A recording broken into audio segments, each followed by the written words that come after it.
to live a life of no excuses and to fulfill our potential, we must remember that everything we do is not about us, but about inspiring the next generation. So one of the highlights during my months of preparation for the 2020 edition of the Lagos City Marathon was seeing the reaction from young kids every time I would go on my daily runs. So while from adults you kind of get like mixed reactions, some of them will see you and clap and cheer you on and say thumbs up, well done. So other people will see you and give you looks of disdain and make sarcastic comments at you. But for kids, it was a whole different ball game.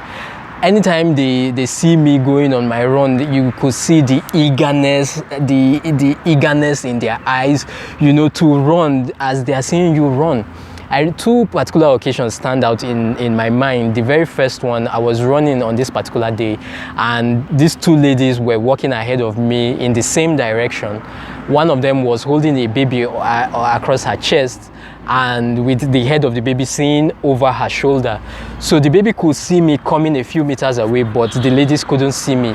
And so immediately the baby sighted me coming a few meters away. You could see the baby leap in the woman's hands, and you could see this smile just come on the baby's face and spark in the baby's eye, to the extent that the mom was wondering, what's going on, what's making you leap? You know, I could see that shock and reaction in her body language, trying to look at the baby, wondering what's going on. While all this was happening, at that time, I had caught up with them side by side. You won't believe that the baby's eyes stayed on me, trailing me as I caught up with them, as I was side by side with them, and as I was passing them. And you know, it was at that particular time, it was just so heartwarming for me that, you know, I just turned and smiled and waved at the baby and, you know, moved on. The second time I was running on this day, and I think at about the 9 or 10 kilometer mark, I was already so tired, exhausted. And this boy just appears from nowhere, about 10 years old, and he runs up to me, and the next thing he says, on your marks, let's go. And you know, he starts running with me, and he says, let's go. He could actually say I'm tired, and he's saying, let's go, I'm going to beat you, let's go. And the whole thing is so heartwarming for me. I don't know where I get the strength. I pick up speed too, and we are running together. After a few minutes, he runs out of gas and says, I'm tired, and he stops. But I turn, look at him, I clap for him, give him a thumbs up, and you know, I continue. The only thing I regret was that day I didn't go running with my phone. You know, it would have been so great to have a picture taken with him.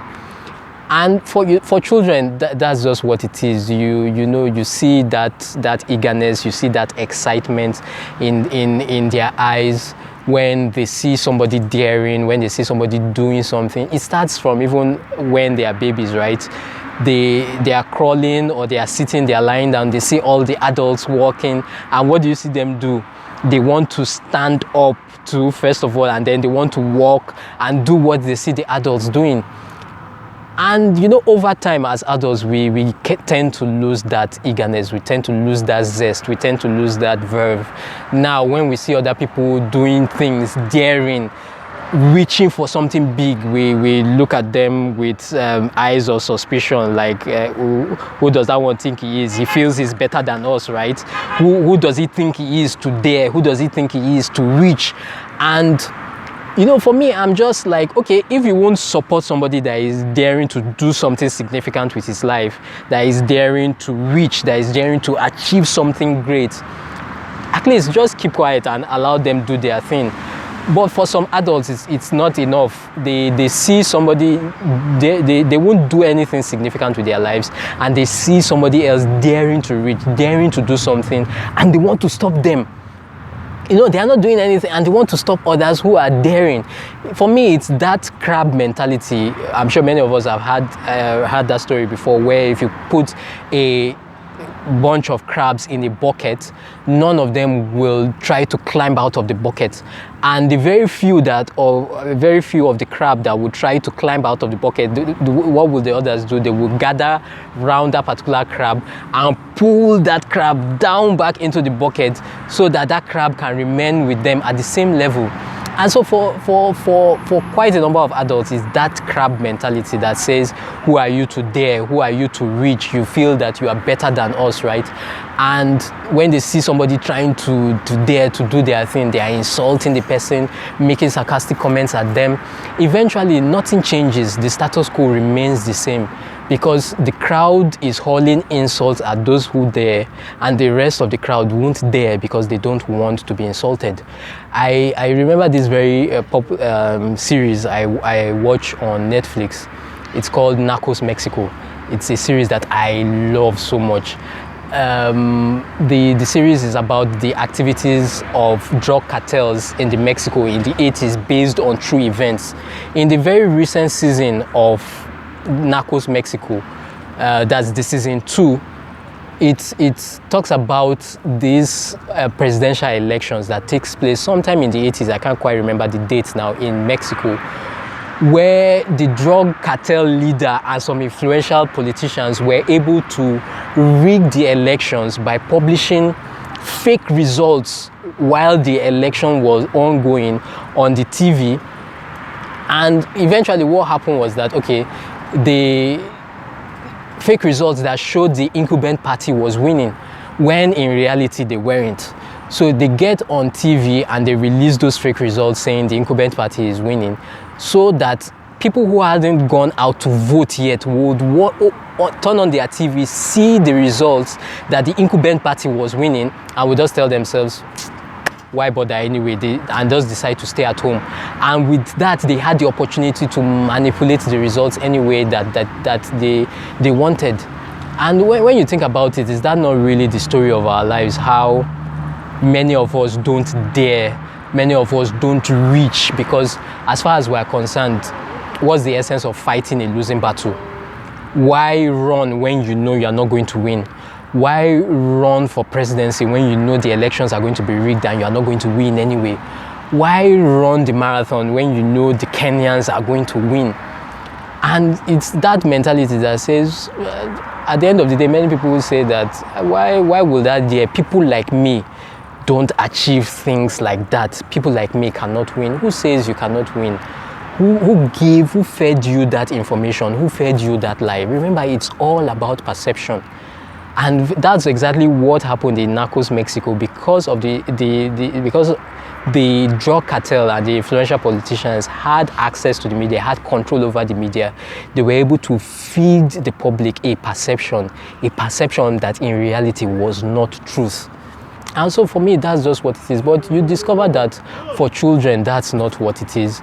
They are not tainted with all the experiences of our hurts, our pains, our disappointments. So they see somebody reaching, they see somebody going for a goal, and something within them tells them that, look, you can do it too. You can also go for that particular goal.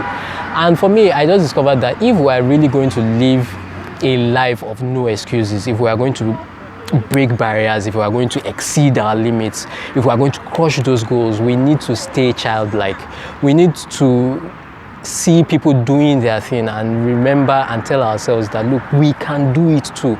Those people don't have two heads. If they can do it, I too can do it, and I can even do it better. Somebody may say, well, Kayode, you can't just be anything you want to be. You can't just do anything you want to do. True, you might want to be a great singer, you might want to be a great musician, but have no singing talent. But the truth about it is that you have a space. There is that space that God has ordained your own greatness. There is that space where God has ordained you to be great. And it doesn't matter how choked that particular space is with giants there now already.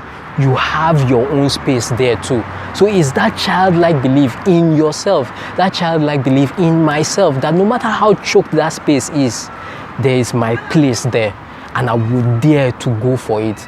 And to also remember that the truth about it is that it's not just about us, it's about inspiring the next generation. It's one thing for us to tell our kids, to tell the next generation that look, they are great, but it's another thing for them to believe they are great because they see us daring to achieve great things. Because here's the thing, children will hear what we say, but they will do what we do. And I strongly believe that the best way to inspire them to fulfill their potential is for us to dare to fulfill ours, and not just play lip service and say, okay, you are great, you can do anything, but for us to settle down and say that, look, what am I capable of? Am I being the very best version of myself? Am I pushing myself? Am I daring to reach for all those things that are ahead of me? Because until we get to that point where we realize that it's not about us, but about inspiring the upcoming generation, inspiring them to dare to dream, to dare to reach, to dare to believe in themselves, to dare to be the very best versions of ourselves, we will not get to that point where we put aside every excuse and dare to birth everything that we see on the inside of us.